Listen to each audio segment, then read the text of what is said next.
com o primeiro tema, monitoramento de cigarrinha e fitopatógenos do milho no sul do Brasil. Para a primeira palestra desse tema, nós temos a bióloga doutora Michele Regina Lopes da Silva.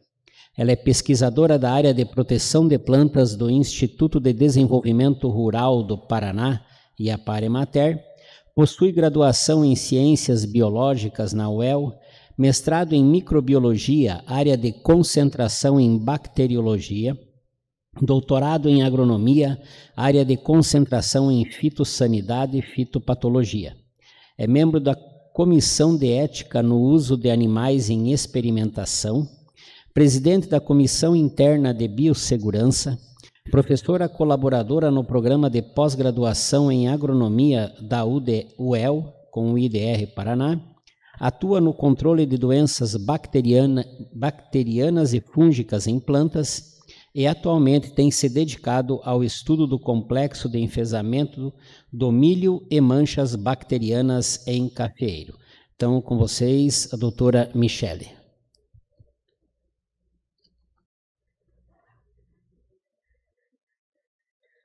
Bom dia a todos. Inicialmente gostaria de agradecer à comissão organizadora pela oportunidade, né, de a gente demonstrar um pouco do trabalho que a gente vem realizando no IDR Paraná, desde que surgiu a demanda de estudar o complexo de enfesamento do milho aqui no Paraná. De antemão, já peço desculpa para vocês que eu estou com a voz um pouco ruim, talvez eu tenha que parar algumas vezes para poder passar as informações melhor para vocês. Tá? Então, aqui eu vou falar bem rapidamente sobre o complexo, porque eu imagino que esse público já está bem familiarizado, né, com o problema. A gente está convivendo com ele já há mais de 4 ou 5 anos aqui no estado. Então, só para lembrar que é uma doença sistêmica, que afeta a fisiologia, a nutrição, desenvolvimento e a produção da planta. A planta é infectada normalmente nos primeiros estágios de desenvolvimento, mas os sintomas só são percebidos no estado de produção, né? Então, pelo que sabemos até o momento, é chamado de complexo porque nós temos 2 bactérias, né, conhecidas também como molicutes, que é o Spiroplasma funkeli, que sempre foi associado ao enfesamento pálido, né, com esse amarelecimento aqui das folhas, e o Candidatus Phytoplasma asteris, que sempre foi relacionado com o enfesamento vermelho, que causa esse avermelhamento na planta, mas ultimamente essa divisão tem sido somente didática, porque a gente tem observado que é possível detectar o Spiroplasma funkeli em plantas com esses sintomas e o Candidatus Phytoplasmas com amarelamento.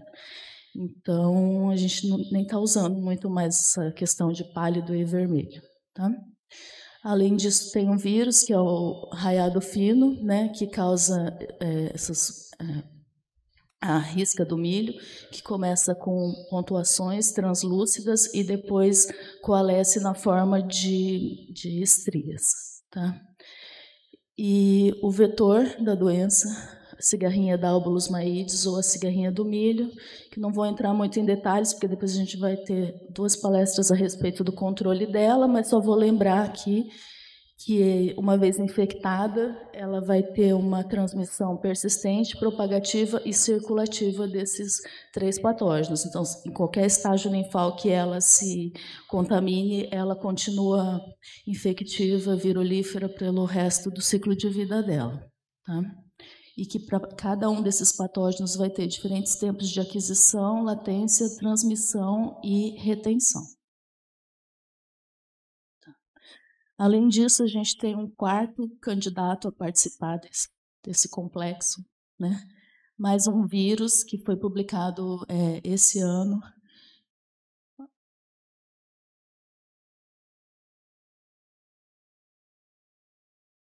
Foi publicado esse ano, foi reconhecido em material da cigarrinha do milho, e aí os pesquisadores fizeram teste de transmissão desse vírus pela cigarrinha da Albulus maides, e eles obtiveram a transmissão. Aqui a gente tem a planta controle, e aqui as plantas que foram inoculadas com a cigarrinha contaminada com esse vírus, tá?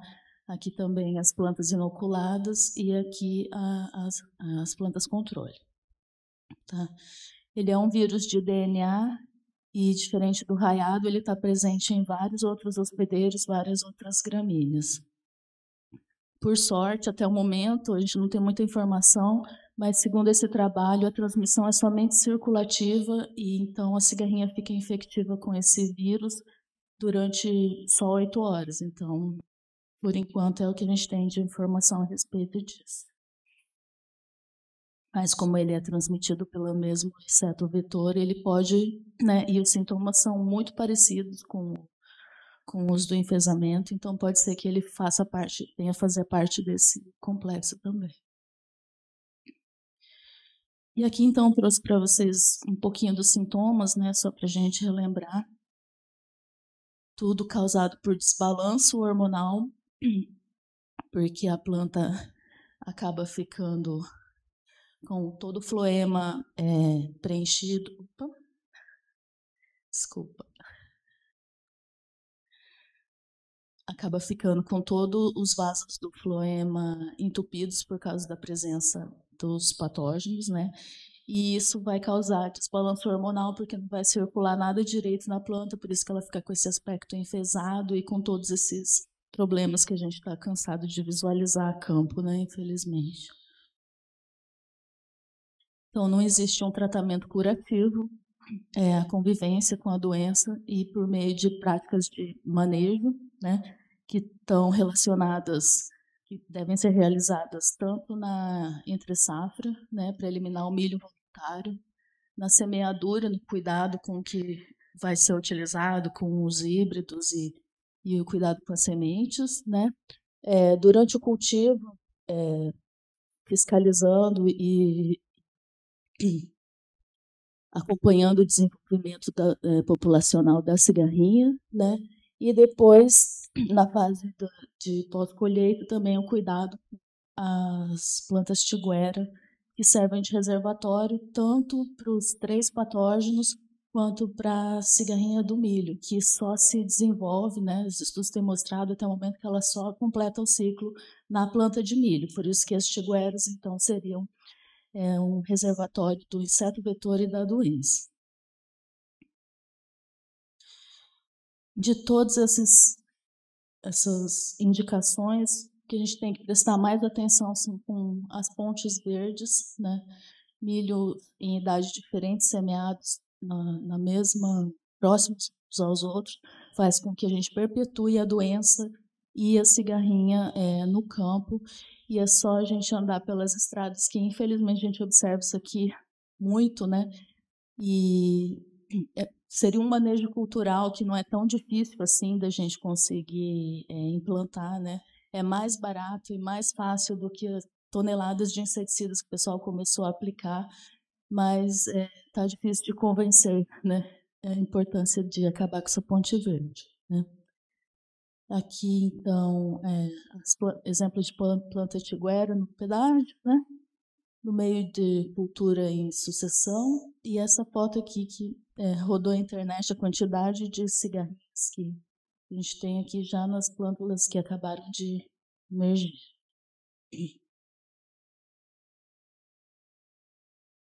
Agora eu vou falar para vocês um pouco do que a gente vem desenvolvendo no IDR Paraná e junto com outras entidades do governo do estado também e da iniciativa privada, tá? Então, aqui no Paraná, a cigarrinha sempre esteve presente e ela nunca foi um grande problema. No começo dos anos 2000, lá em 2002, 2003, foram os primeiros relatos de surtos da doença aqui no Paraná, mas foi bem específico, então ela ocorria e depois não era mais detectada, ninguém falava mais, então ela não era considerado um problema, né? Aí, em 2017, começaram os primeiros surtos no estado e as primeiras demandas, e a partir daí, então, começou a ocorrer demandas por treinamentos, né? Alguns focos na região oeste do estado, e aí pesquisadores da Embrapa Milho e Sorgo, que tem maior know-how, né, nessa doença, foram convidados a vir circular entre as lavouras para saber se era realmente isso que estava acontecendo aqui no Paraná, porque a gente não tinha notícia disso desde o começo dos anos 2000. Né? Aí, no começo de 2019, 2020, devido a essas demandas, no IDR a gente começou a fazer coleta inicialmente de cigarrinhas e de plantas, né, com sintomas, para saber quais desses patógenos estariam presentes nas nossas lavouras aqui no Paraná.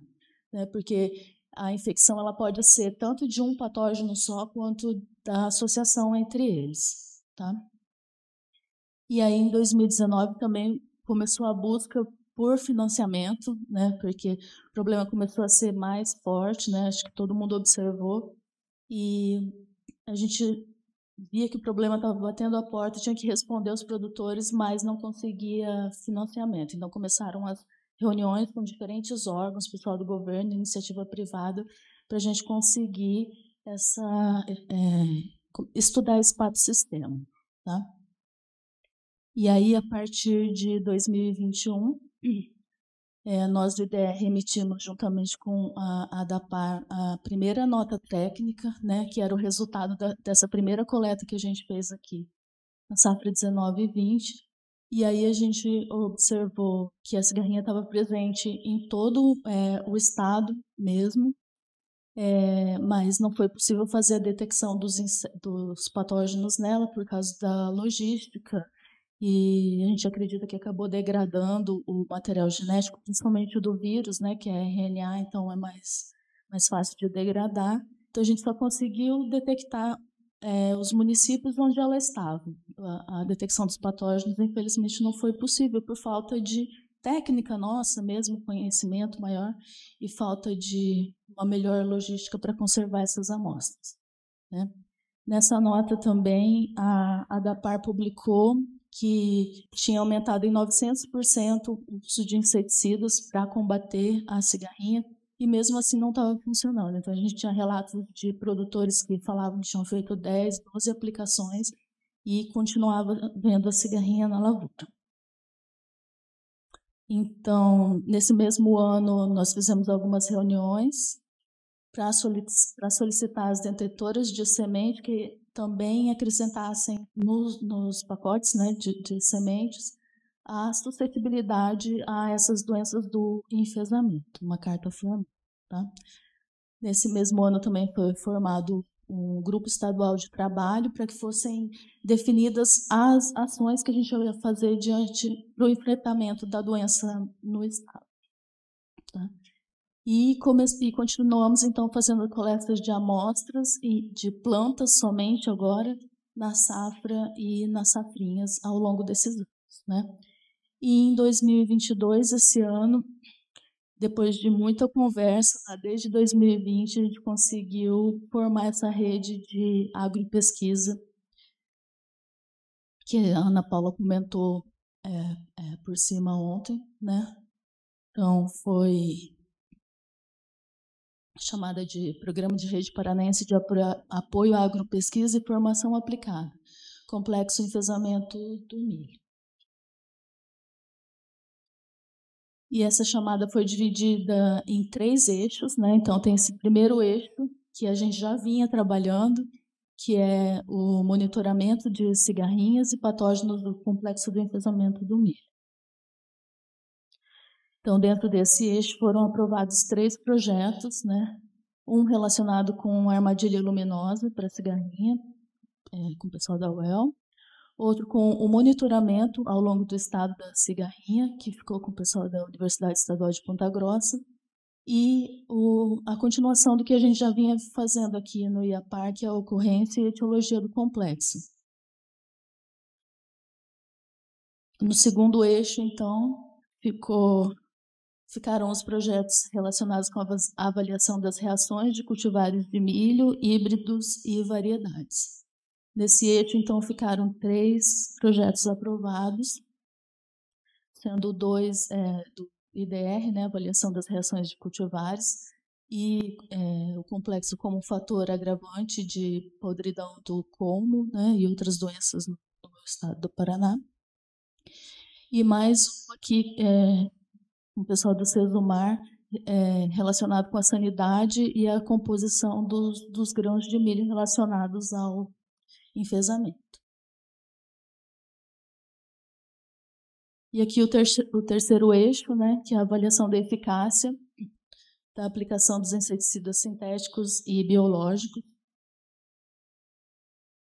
Esse eixo é o que tem mais projetos, né? Então, tem o pessoal da Unicentro, que vai ver a questão dos níveis do manejo de inseticida e fungicida na fase vegetativa dos híbridos. O pessoal da UTF-PR na determinação da compatibilidade, número de aplicações de produtos químicos e biológicos para o controle da cigarrinha. Depois, aprimoramento das tecnologias de aplicação, que é importante também, né? Aí no IDR, suscetibilidade de dábulos maídeos a nematóides entomopatogênicos. A UEMP ficou também com a parte de tecnologia de aplicação e a UEPG novamente com estratégias de manejo da cigarrinha com uso de inseticidas químicos e biológicos. Então, esse edital serviu para juntar as expertises, né, para que a gente não ficasse cada um no seu canto trabalhando com coisas que podiam ser iguais, né? Então, foi montada essa rede para que a gente pudesse agilizar a resposta para o produtor. Enquanto isso, lá no começo de 2019 e 2020, a gente idealizou esse projeto dentro do IDR mesmo, né? Então, a primeira coleta 19 e 20, ela foi realizada com o auxílio do pessoal da extensão do IDR Paraná e dos técnicos da PAR. Então, foram coletados 51 municípios, e em cada município a gente pediu para coletar de 1 a 3 locais, e dentro desses locais, de 1 a 3 amostras de milho e de cigarrinha nessa primeira coleta.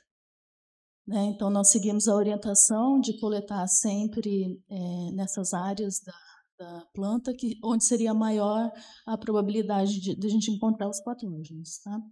E a coleta de cigarrinhas foi feita por meio do ensacamento repentino para pegar os insetos. Essas amostras foram mandadas para o laboratório de bacteriologia do IDR Paraná, aqui em Londrina, e lá elas eram divididas em 2 subamostras. Uma ia para o laboratório de virologia, para fazer a detecção do raiado fino, e a outra ficava no laboratório para a gente fazer a detecção de molicutes, que são reações diferentes de PCR. Tá? E as amostras de cigarrinha foram encaminhadas para o laboratório de entomologia, no IDR, aqui em Londrina também, para ter identificado, né? Para ser identificado, porque a gente recebeu muito inseto que de longe nem lembrava uma cigarrinha.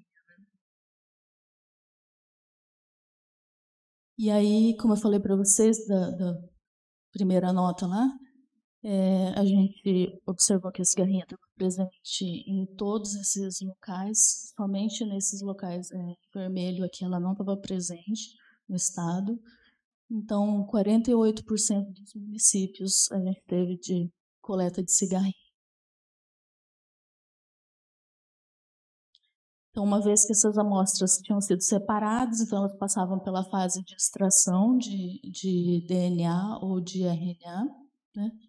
Aí foi feito o PCR multiplex para detecção dos molicúrtios e a transcriptase reversa primeiro e depois o PCR espécie específico para o vírus raiado fino. Aqui, então, é o resultado do PCR multiplex, né?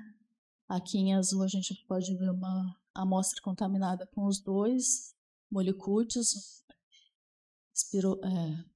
fitoplasma e espiroplasma, aqui somente com o fitoplasma, aqui somente com o espiroplasma. Então, com uma reação multiplex, a gente consegue ver detectar os 2 molicúrtios, né?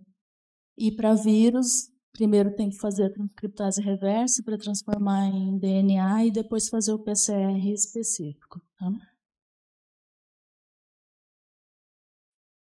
Então, dessa primeira coleta, a gente observou que 30% dos municípios amostrados estavam contaminados, tanto com espiroplasma quanto com fitoplasma. O mesmo problema que a gente teve com as cigarrinhas, a gente teve com a questão do vírus também, porque nessa época a gente estava em plena pandemia, a gente não podia ir nos laboratórios, os alunos também não podiam, então essas amostras ficaram guardadas por cerca de 6 meses, e quando a gente conseguiu fazer a detecção de vírus, já não detectava mais. Então a gente acha que degradou, então, além das cigarrinhas, a gente perdeu material de vírus nessa primeira coleta também. Só algumas amostras, acho que uma meia dúzia, a gente conseguiu detectar, né? Como a gente também não tinha muito conhecimento a respeito do assunto e dadas as dificuldades, né, em relação à pandemia, a gente acabou perdendo essa informação. Tá? E aqui, então, o resultado dessas 30% de municípios, né, que a gente encontrou. Então, aqui na região sudoeste do estado, 29%, né, de municípios com espiroplasma e com vírus. No Centro-Sul, somente um município, 25%, né, dos municípios, somente com fitoplasma. No Centro-Sul, 50% dos municípios. E aí aqui a gente encontrou fitoplasma, espiroplasma e vírus, né? Norte Central, 33%, espiroplasma e vírus também. Norte Pioneiro, 50% também, espiroplasma e vírus. Oeste, 25% e só fitoplasma. E Sudoeste, só espiroplasma. E nessa primeira coleta, eu esqueci de comentar, mas foram coletadas tanto plantas de híbridos que já estavam sendo semeados para safra verão, quanto de plantas tiguera. E aí a gente conseguiu fazer um estudo um pouquinho mais detalhado a respeito dessas plantas espontâneas, né? Então, das amostras que chegaram para a gente, 30% apresentavam sintomas, e quase 70% delas que deram positivo não apresentavam sintomas, né? Daí a gente ressalta a importância das plantas tigueras serem eliminadas do sistema. E aqui, então, como ficou a distribuição do estado, só de plantas tigueras aqui, né? Então a gente pode ver que há amostras com infecções tanto com vírus quanto com espiroplasma, a combinação aqui de vírus e fitoplasma, e também só fitoplasma, né, em todas as regiões produtoras do estado. Aqui como ficou a distribuição dos patógenos nessas plantas tigueras, né, ou guachas, né. Aqui representa só as amostras que eu falei para vocês, que acho que são 5 ou 6 amostras de vírus que a gente conseguiu fazer detecção, mas em todas elas a presença do vírus, né. 7,7% de fitoplasma mais vírus, 15% de espiroplasma mais vírus, 23% de espiroplasma e 35% de espiroplasma. No total de todas as coletas, 39% dos municípios apresentaram essa infecção. E aqui, então, o resultado da segunda coleta, que já foi na safrinha de 2021. Então, foram coletados 75 municípios, 84% desses municípios apresentaram a infecção, tanto individual quanto múltipla dos patógenos. E aqui o resultado no estado, né? Em verde, a presença do vírus, vermelho, espiroplasma, amarelo, fitoplasma, né? Aí nos chamou a atenção que aqui no oeste, onde a gente esperava que tivesse mais espiroplasma por causa do calor, a gente teve maior quantidade de detecção de vírus, tá? Assim como nas outras regiões, também aqui no sudoeste, a quantidade de vírus chamou bastante atenção. Então, a gente conseguiu perceber que não dava para associar a questão do patógeno com se o ambiente era mais frio ou mais quente, né? Estava tudo misturado mesmo nessa primeira coleta. Segunda, desculpa. Aqui já é a terceira coleta, então é a safra de 2021. Aqui foram coletados só 36 municípios, né, porque a nossa área maior é na safrinha do que na safra aqui no estado, né? Então a gente teve 20% dos municípios positivos para os patógenos. E aqui a distribuição ao longo do estado, né, que a gente já observou áreas aqui que tinha mais fitoplasma, onde a gente esperava também que tivesse mais espiroplasma, né? Todas as regiões foram coletadas, mas nessas outras regiões não foi detectado o vírus, nem os moléculas. E aqui é importante ressaltar que isso que eu estou mostrando para vocês é só a detecção molecular dos patógenos. 100% das amostras que a gente recebeu tinham alguns dos sintomas do enfesamento. Então, não significa exatamente que a doença e os patógenos não estão nessas regiões aqui, não estão aparecendo aqui nos estados, mas que talvez por problema na técnica, né, ou alguma outra questão de falsos negativos, eles não estão aparecendo, mas não significa que a doença não está presente nessas regiões. Aqui, então, a nossa última coleta, que foi feita na safrinha agora de 2022. Aqui foram 71 municípios e 43% já de municípios com a infecção. Aqui a distribuição.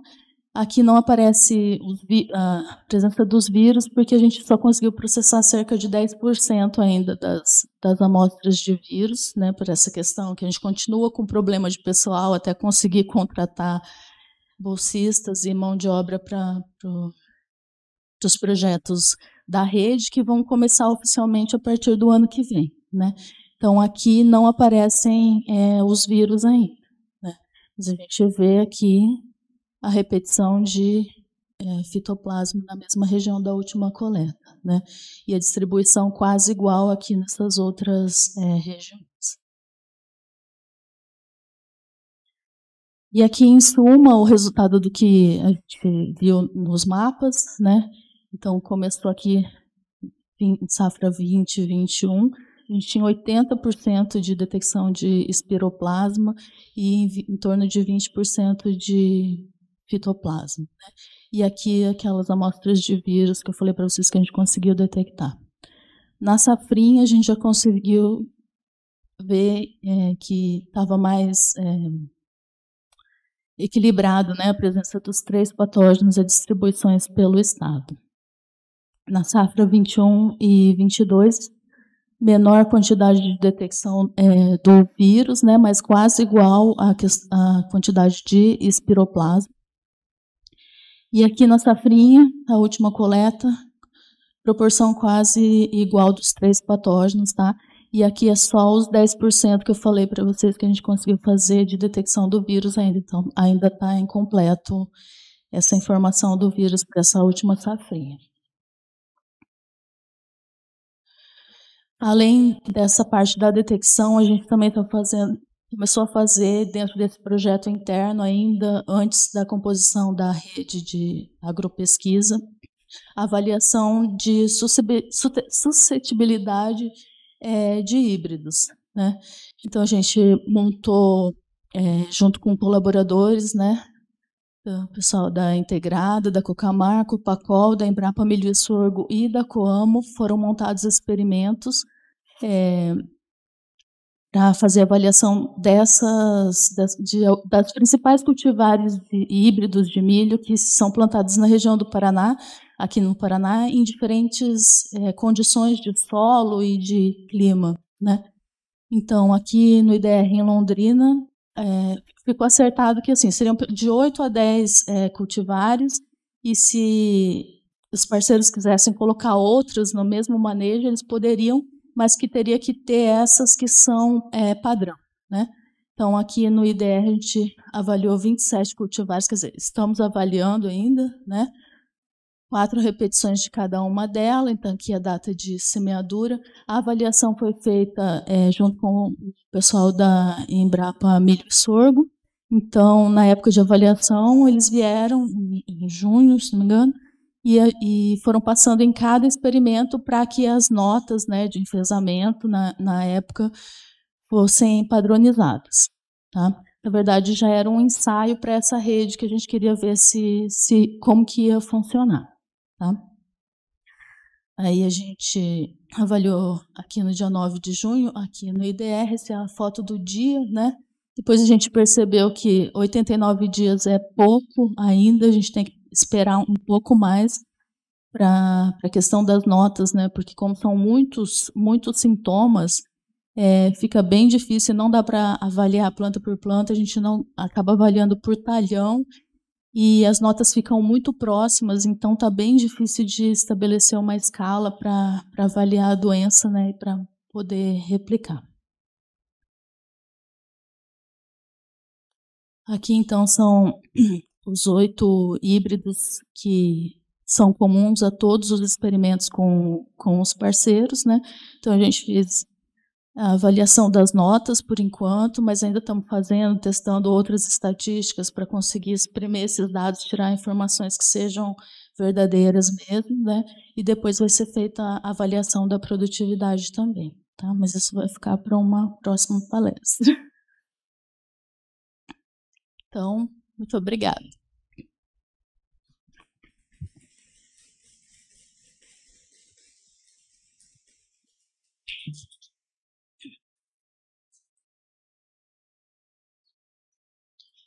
Nosso agradecimento à doutora Michele. Como falei no início, nós vamos, ao final, nos reunirmos para abrir para perguntas para os 6 palestrantes.